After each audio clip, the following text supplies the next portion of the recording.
What up? It's your boy Frank the Tank, aka Mr. Trying to Make That Money in the Bank. Working on a 2014 Buick LaCrosse. Customer states that serpentine belt came off, and when I came over to inspect, I noticed that it's actually missing a pulley. You see that hole right there? There should be a pulley that sits right there. And see that broken piece on the inside?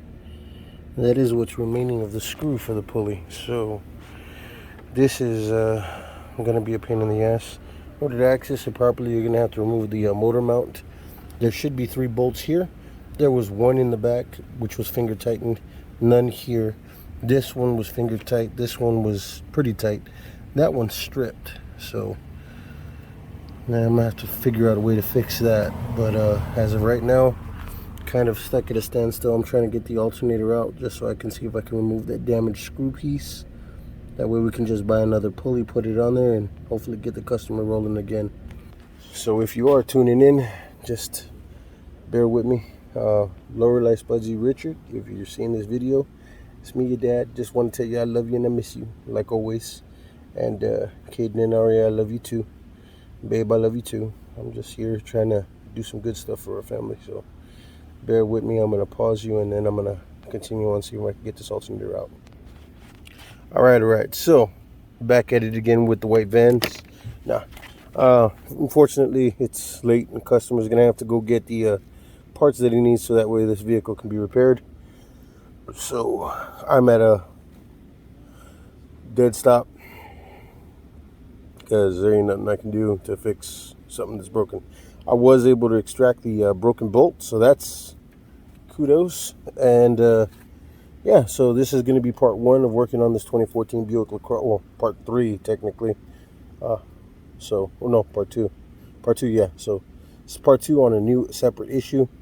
And I'm also going to do the belt routing diagram in part 2.2, I guess you would call it, because it's a whole new problem. So it's going to be going in a point system.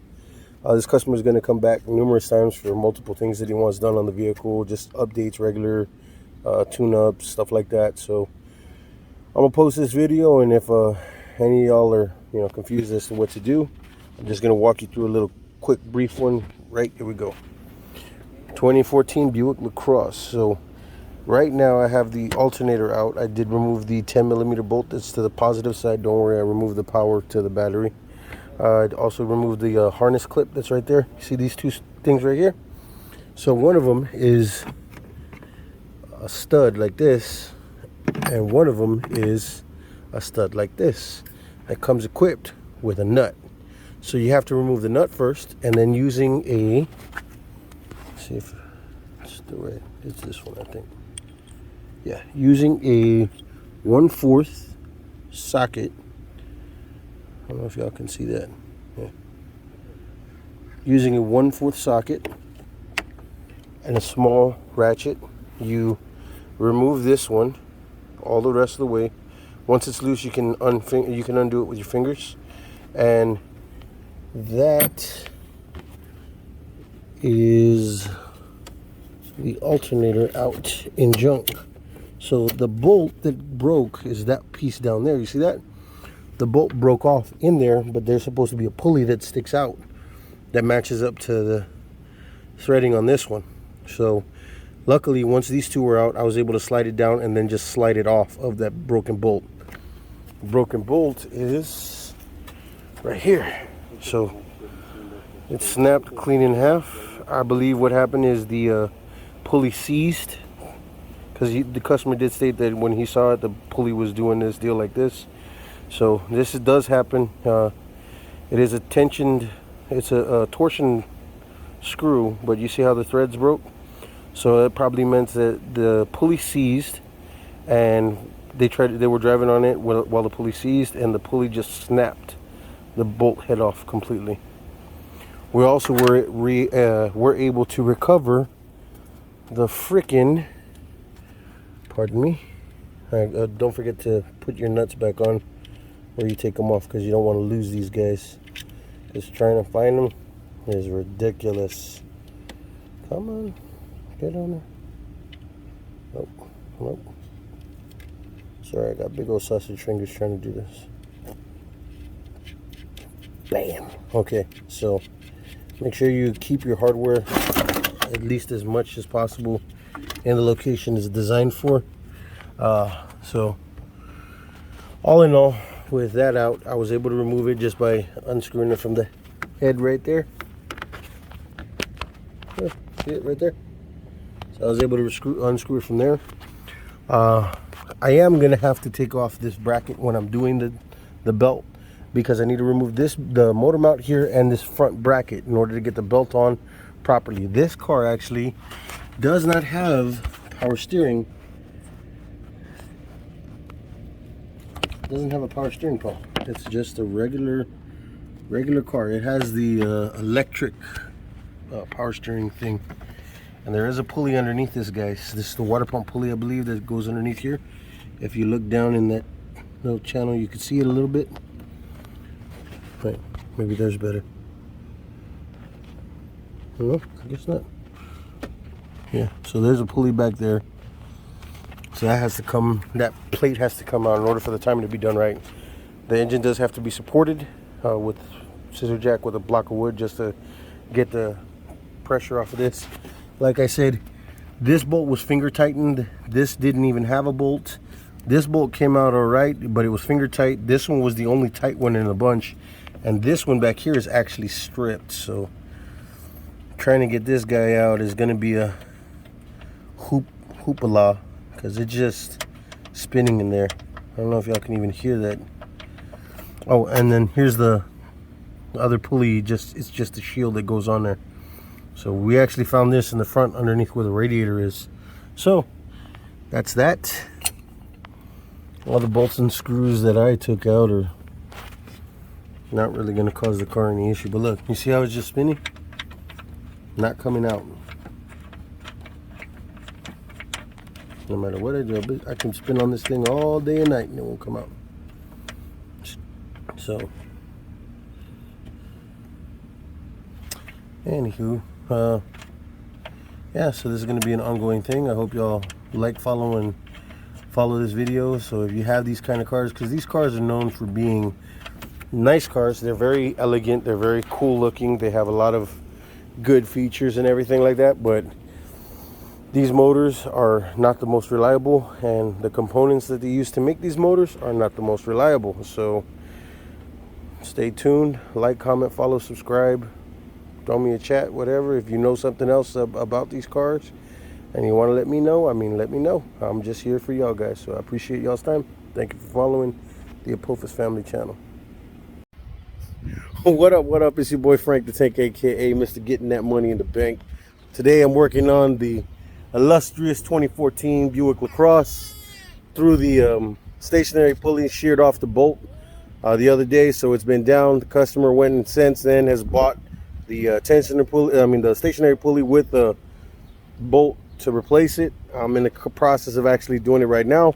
Upon taking this part out, I had to remove the motor mount, and whoever did the work on this car before put the screw that goes in the back right here in the front, and the screw that goes in the front over here in the back. So I don't know if y'all know a lot about screws, but they are a certain size for a reason. And if you put a wrong screw in the wrong hole, it is tandem to putting the wrong thing in the wrong place at the wrong time. Adults know what I'm talking about. So I was already able to fix that. I did notice that the actual plate that goes over the timing, the belt tensioner and the serpentine belt, which is this bad mug right here, it's a plate held in by 3 screws. And again, only 2 screws were present inside that plate, which is really stupid because it is part of the motor mount. It literally bolts to the motor to hold the motor steady. And whoever did this work is a dumbass. Pardon my language. But we got the customer going over there to AutoZone to go grab a replacement bolt and some washers, because these 2 had screws, but the one in the middle didn't. So he's going to get some washers. We're going to thread a new screw in there. That way it's nice, solid, and tight. That way it'll hold the engine upright, and we don't have to worry about it, vibrating too much and coming loose. I'm currently right now reassembling the alternator, putting it back onto the main journal. Okay, so as of right now, I already got the 2 bolts that hold the alternator into the main bracket housing. So those are already in. and this is the replacement idler pulley. So it's threaded in through the alternator, which is weird.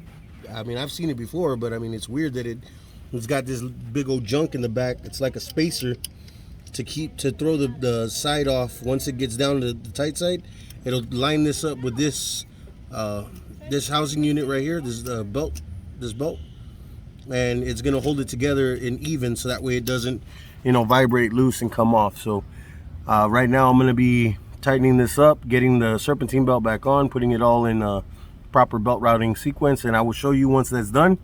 And that way, if you have this V6 VVT Buick LaCrosse V6 engine, you'll know exactly how it goes, because there's a lot of things online that it seems like it tells you the belt routing diagram, but don't seem like it works. So I'm gonna just trial and error it and see exactly what fits best, and then I'm gonna let you guys see what I did. My babe, I'm one of my babies. Say hi, Kaden. Say hi, YouTube. Hi, YouTube. Say like, follow, comment, and subscribe. And then there's my baby girl Aria, just playing, minding her own business. So I'm gonna throw a shout out to my kids, my other kids, Lorelai, Spudsy, Richard. If you're seeing this video, just know that Daddy loves you. I miss you always and forever, and I can't wait till I talk to you again. I'm hoping that I get to see you on your birthday, Spuds. So maybe we can make something happen. But Daddy loves you. I miss you. And all the things I do for you and our family, okay? So I love you. And I'm going to pause this, get this tightened up, and then I'll get back right with ya. All right. Resuming after a couple of minutes of trial and error. So this vehicle, believe it or not, Buick in 2014 decided to make this vehicle not have an actual power steering pump, because I guess they were having so much issues with them. They made it an electronic power steering pump. It comes on a lot of the newer vehicles. It's supposed to be more reliable, less likely a chance of the pump going out, but we all know the road to hell is paved by good intentions. So that's not currently true. So let me turn on the light right quick so I can give you guys a better view. Is my light on? Yeah, my light's on. Okay. So in order for the serpentine, the routing diagram for this guy is, it's going to come right here. I believe this is the water pump. So the belt wraps around the water pump, goes over the tensioner right here, and then there's your stationary pulley. One line goes over the alternator, loops back around to the stationary pulley, drops down there to the AC compressor, right? Wraps around and goes to the main crank. Wraps around the main crank, then it loops around the tensioner pulley, and then back around to the water pump. So that's the way it goes, because there was supposed to be a power steering pump back here. Back in the day, they used to have them. Now they did away with it, and they put that electronic one. So there's no mounting or any brackets or anything for a power steering pump. So this is how the belt is routed on this vehicle. In case you didn't know, now you do. So you start from the water pump, roll over one line over to the alternator, loop around the stationary pulley down to the AC compressor, over to the main crank, loop around the main crank, and then around the tensioner pulley, and that's how the belt is done. That, just like that. Cheese and biscuits, baby. Cheese and biscuits. So the belt is currently on. I'm checking to make sure that it doesn't rub anywhere in the back right there. I don't know if you can see that or not. Very little space, so I'm just making sure everything's lined up right. It looks like I am gonna have to adjust the belt over just a little bit on this stationary pulley. It'll probably work itself out as it runs, but you know, just want to give it a little bit better an adjustment. So stand by. All right, so continuing on, the front plate is held in by 3 18mm screws, one there, one in the middle, and one there. Unfortunately, the customer doesn't have the one in the middle. I guess when they changed this motor mount a while back, they just didn't put the thing in. I'm not sure, but when I got to this car, like I said, this screw was tight, finger tight, wasn't even holding nothing, finger tight, oh, well, this one didn't have one, but finger tight. They were all just basically hand tightened, and he was rolling out of the car like that. So I'm gonna try and get him as best as possible. He is gonna have to get that bolt from AutoZone or something down the line, so that way I can fix it for him properly. But I am gonna put the screws in the right area. So basically what happened is, the screw that goes here is a small screw, okay? So basically it's a short stubby screw. The screws that go here and here are longer screws like this. Okay, now just for a size comparison, I'm gonna show you what it looks like right next to each other, okay? See the difference? I don't know what mechanic did work on this car, but he really should stop. So that's just my personal opinion. So once you get the plate in and you secure it, you put the motor mount back on. Try and line it up as best as possible. It's not going to be 100% perfect, but you see right now there's a gap distance between the engine and the motor mount. So what I'm going to do is I'm going to loosely secure these guys here, and don't worry about the fluid. That's brake parts cleaner, it'll evaporate. So I'm going to secure this guy here, and I'm going to put this guy here. That way I can jack up the engine a little bit more and get the dowels to line up. Maybe pull the engine up on the onto the mount. So that's what I'm gonna do right now. Bear with me, give me a moment. I'm gonna try and do that, get that ready, and then I'll be right back with you. All right. So after a couple of minutes of putting things back together, I put the lower air box in, and I put the upper air box in. I connected the airflow sensor, and I put in the little rubber tubing for the piping to the throttle body. So all that's connected. Everything's all back and buttoned up. All the bolts are already tightened. I already reconnected the fire wire to the alternator, the main connectors there. So all that's said and done. So now we're gonna give it a start.